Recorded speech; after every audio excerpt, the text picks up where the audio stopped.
You ever notice that even as an adult, there's part of you that's still waiting for your parents to get it? I mean, like, really get it, to understand how you felt growing up, to acknowledge what they did or didn't do, to say, I see now and I'm so sorry. A lot of people don't talk about this, but it's there, and there's a certain amount of grief that comes along with it.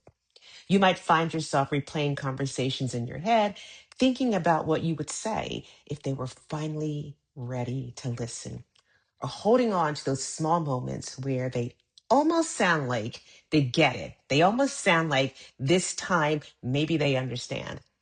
And then it doesn't go anywhere. Well, then nothing really changes, right? And you're left feeling that same frustration or disappointment all over again. Here's what I want you to consider. Some of you are not just dealing with your parent as they are. You're holding on to an idea of who you wish they could be, a version of them that's become more aware, more accountable, more emotionally available to you.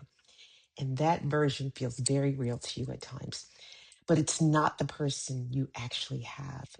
And there's a lot of people who get stuck right there because you keep going back, hoping for something different, holding on that this conversation will be the one, hoping that this time they'll respond in a way that finally gives you peace. But if we were to be honest, how often has it actually happened? Not once in a while, but consistently. And that's the question, because if it hasn't, then what you're holding on to is hope. And hope will keep you connected to something that isn't going to change. So, this is not about blaming your parents or acting like they're all bad. A lot of parents did the best they could with what they had. But two things can be true at the same time. They did the best that they knew how to do, and still it wasn't what you needed. It wasn't enough for you. But those two things can exist. If you don't separate the two, you stay stuck trying to get something from them that they haven't shown their ability to give to you. And that's what shows up in your life. It shows up in how you respond to them.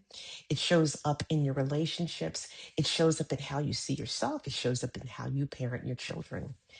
Because part of you is still wanting to be validated by someone who may never be able to do it in the way that you need. I'm not asking you to fix anything right now. I'm not asking you to cut anyone off, obviously.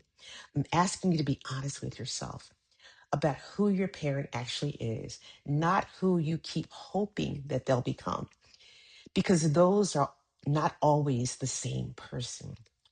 And the longer you treat them like they are, the longer you stay in that cycle of going back to the well and hoping that it's going to produce what you need, but then also being let down. So sit with this question. Am I relating to my parents as they are or as I wish they could be? Because the answer to that matters more than what you think. And we're going to keep building on this step by step. If this video resonated with you, please like, share, and subscribe, or send it to somebody else who is struggling with the same issues. Have a great day.